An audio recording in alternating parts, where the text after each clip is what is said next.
away from talking petrol, President Bola Tinubu's recent decision to make some changes to his ministerial portfolio has drawn widespread criticism from opposition parties and stakeholders.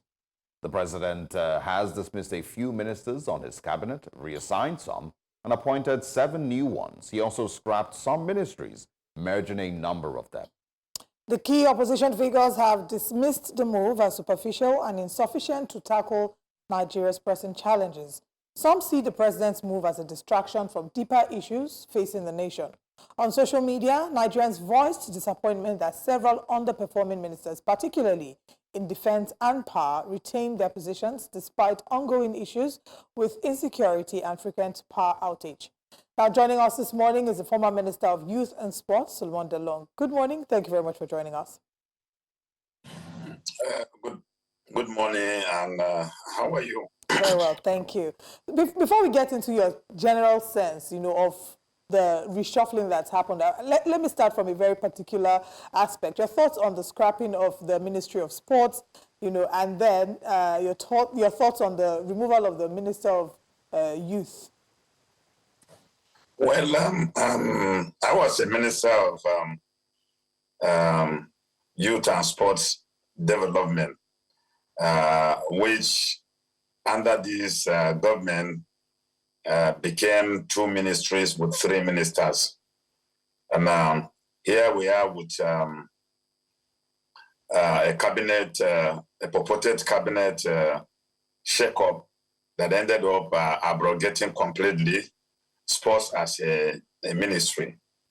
The decision is misconceived and also ill-conceived because it is a demonstration of complete ignorance of the sports architecture. The sports architecture in Nigeria is one of the cabinet ministries that have ministerial status because of the significant role sports play as a unifying factor in Nigeria and globally, and then the ability of the wealth-creating potentials of sports, and then the home it's also create for young people. So if you wake up today and you abolish the Ministry of Sports, it is an indication of lack of sensitivity or insensitivity to, youth development, because there is no ministry that creates wealth quickly like sports. So if you now relegate it to the status of a commission with a chairman, it raises a lot of issues because you cannot even deal with the prospects of or the potentials of the sector. So to me, it's one of the worst decisions that can be taken by any government in view of the current challenges this country has, because the sports needs to be a ministry with a ministerial status, with a seat in cabinet where a minister will present and initiate policies that will bring progress and development, create wealth, give hope to young people. So to me, I don't see that as a positive development. The government was misinformed by whosoever would have been responsible for this. Then the removal of the Minister of Youth, again, is one of the catastrophic decisions that the government has taken. These 2 ministries are very, very critical to national development. The youth demography in this country is growing very, very fast, and government needs to concentrate and invest in it to be able to guarantee the future of youth. We kept saying youth are leaders of tomorrow, but we have not demonstrated commitment to this. So to me, this is a very sad development for me. All right. Oh, I mean, I just wanted to ask a follow-up question to that, because in this case, are you against the fact that she was removed, that Jamila Bio was removed, or is it that there are any specific changes to the Ministry of Youth? Because you've spoken about the Ministry of Youth in general, but I think that my particular question would be, in this case, the removal of Jamila Bio, the Minister of Youth Development. Were you in particular, support, or particularly in support of maybe some of the reforms that you have seen that she brought to the sector? And I mean, do you think that she could have been the best person for that role? Well, at my status and age, I will not be profiling Nigerians' performance, because I'm not going to work with her. I didn't work with her. So I will not be specific about it. But I will only generally say the cabinet reshufflement was more or less a complete distraction, because it did not go to the basic foundation of rejigging the cabinet in order to meet the current challenges confronting the country. There are ministers that had performed very poorly, but they were still retained. Some were even reassigned to other ministries. So I think what the president did was just to wake up and the normal abracadabra he does to Nigerians, to say, okay, you've been clamoring for cabinet reshufflement, I have reshuffled. But the entire thing is more or less like the enlargement of the cabinet, and is the continuation of his insensitivity to the plight and predicament of Nigerians. But I don't see, I'm not praying for it, but I don't see anything positive coming out of what he has done.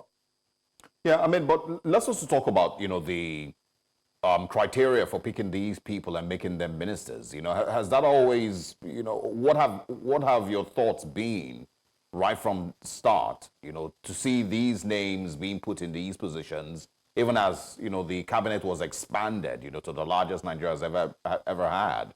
Did you, ever look at the names that were given these positions in all the ministries and believe that the current administration, was intentional about picking these names?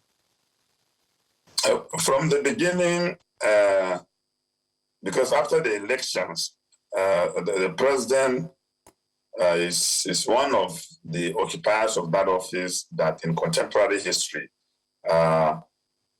never had the support of Nigerians, because he scored 36% of the votes.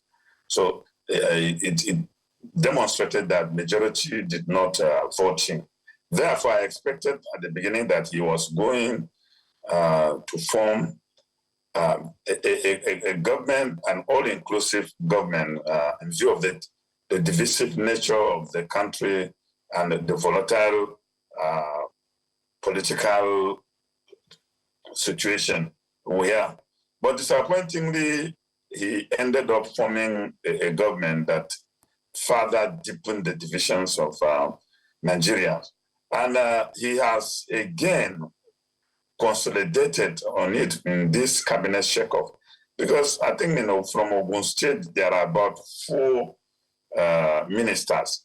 So the summary of what the president has done is that it's political compensation, but there is nothing there for me to look at it, to even look at it individualistically, because the holistic approach would have been to try to concentrate on uniting the countries, bringing in people that enjoy the confidence of the people, and, so that you can deal with the issue of unity. And then they should have the capacity to, in their various ministries, to perform.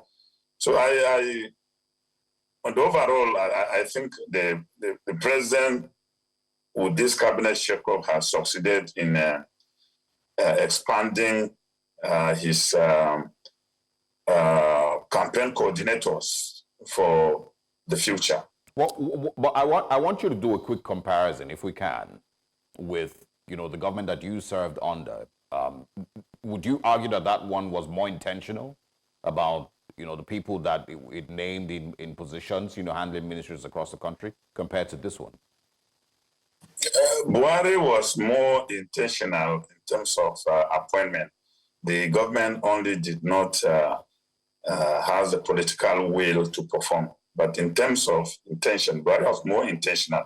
You look at Buhari's first cabinet and the people he brought on board. He carefully selected people with experiences and brought them to the cabinet. Of course, it was not an angelic cabinet. It has its own shortcoming. But the Nigerians who served there, even when I was in cabinet, I kept telling them, they were a very selfless set of people whose preoccupation was to try to rescue their integrity, having campaigned under the mantra of change. So we were more focused on that than any other thing. But what we have now, and I can be specific in terms of why I said this, I spent 3.5 years as a minister using my personal vehicle. There was no official vehicle for us. Buhari himself, in the first 4 years, did not buy any new vehicle. And almost all the ministers, we were using our personal vehicles because the ones we inherited were so old that even killed one of us. So we decided that since we were on national service, everybody should. We were also given the authority only to appoint 2 people, a special assistant and a personal assistant. And of course, that I lived in a hotel for 6 months before even getting accommodation to stay. And my salary was 840,000. The whole package, take home. Sorry, sorry, can you please say that again, sir? My salary was 840,000. Complete, inclusive of all your allowances? Take home, everything. Motor vehicle allowances, housing, domestic staff. It was 840,000.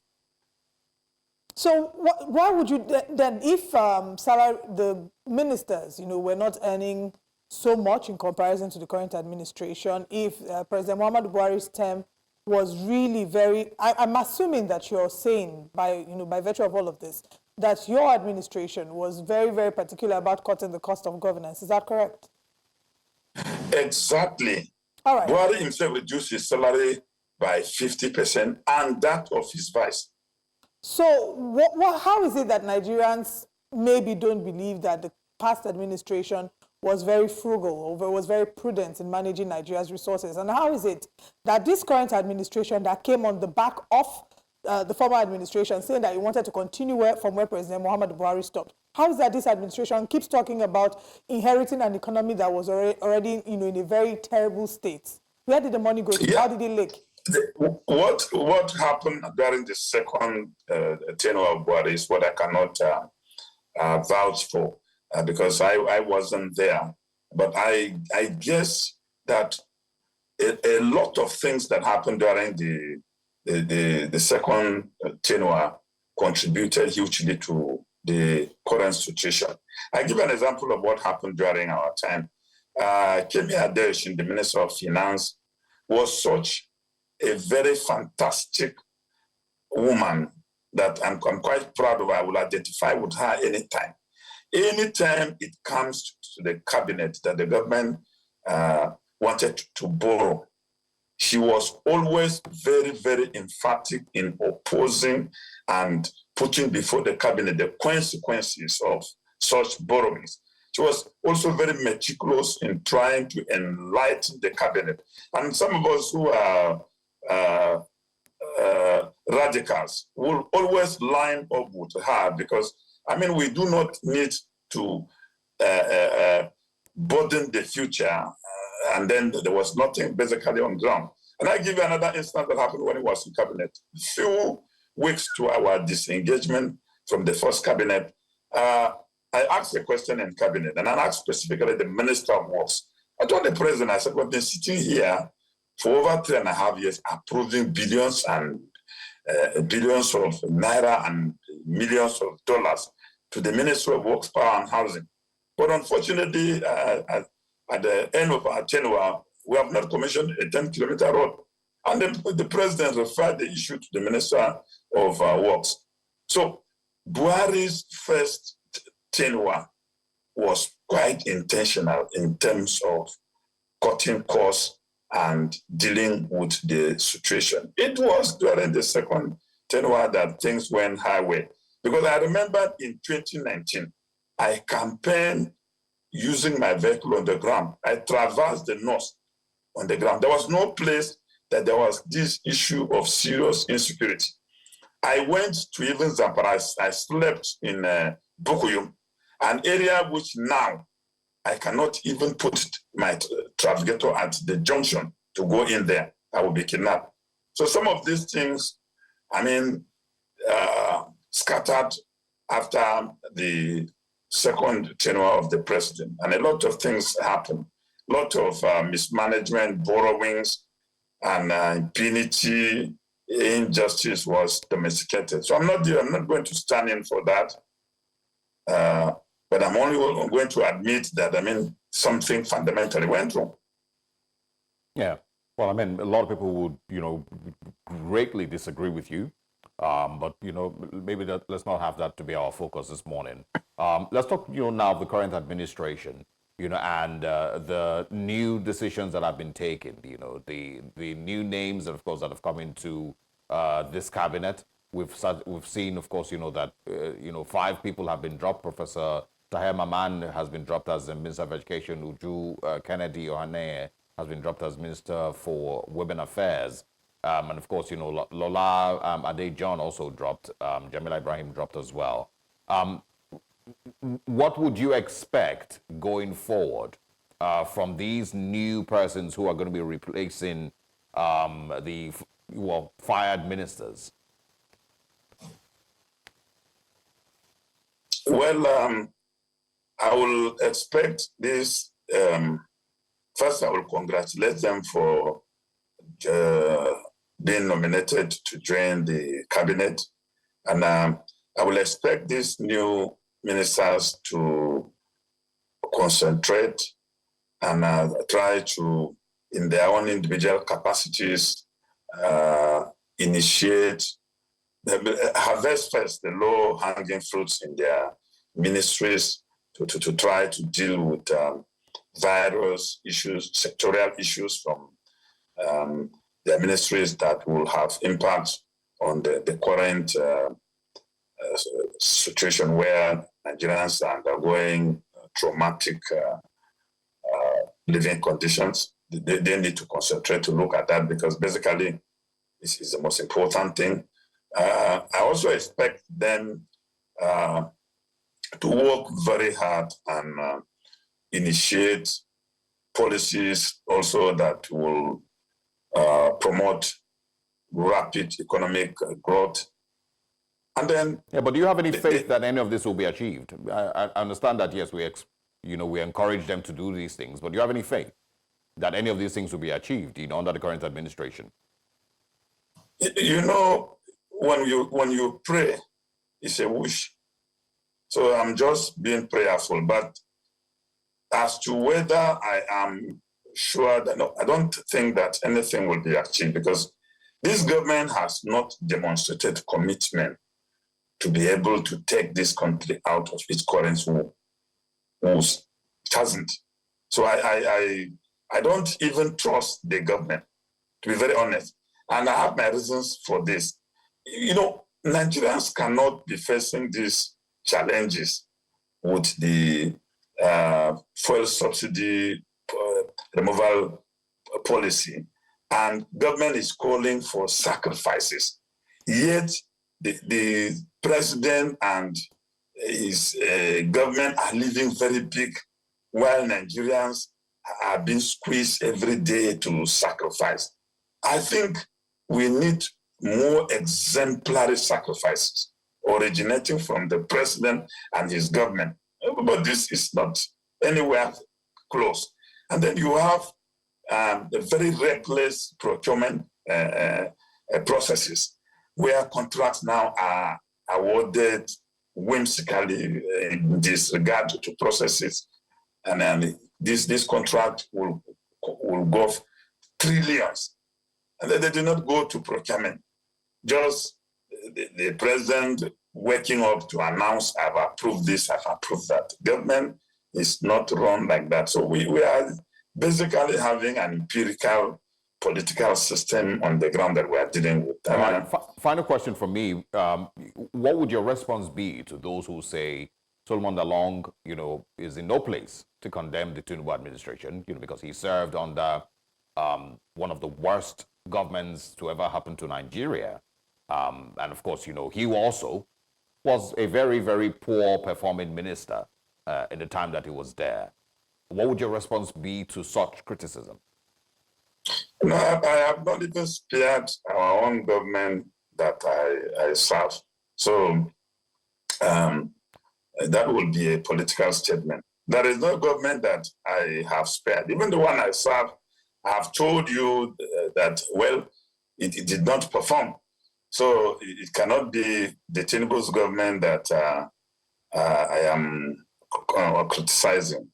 I am only pointing out from what I know of government and what the government has done so far. If in 18 months in office and this government has not been able to even tackle any of the challenges it kept singing, it inherited from Buhari. And it's obvious that the president himself said he was going to continue from Buhari where he stopped, which would have panicked Nigerians at that point and not to even elect me in the first place, because he assertively told Nigerians he was going to continue with the calamity. And yet he emerged as a president. And when he emerged, he even emboldened me with the weapon to criticize, because at the inauguration he said, "Do not pity me, I look for the job." So those people who are shouting around him are just mere political associates seeking attention. Because the man has categorically said we should not pity him. So why must we pity him? He looked for the job and he must do the job. That is just basically it. And Solomon Dalung has been faithful to that statement of a president to citizens that do not pity him. So I don't think I'm doing anything extraordinary. All right. Thank you so much for your time with us this morning. We hope that we can have you again. Earlier, you had mentioned that some of the people, the ministers who ought to have been fired were still retained, and that's a sentiment that a number of Nigerians share. I was hoping that you'd be willing to maybe mention one or two so that if the president is listening, he can take feedback for when his next... The Minister of Power has no business being there. The Ministers of Defense have no business being there. Nigerian economy has not been managed very well. So the Minister of Finance should not be kept because he's a close associate of the president. The Minister of Works has more or less been campaigning, and we have not seen much of anything except awards of contract. The Minister of FCT has been so toxic and is more toxic than even Bello Turji in Zamfara Forest, insulting and attacking and causing disunity everywhere. The cabinet is supposed to unite Nigerians. Why are these people still there, if not for political compensation?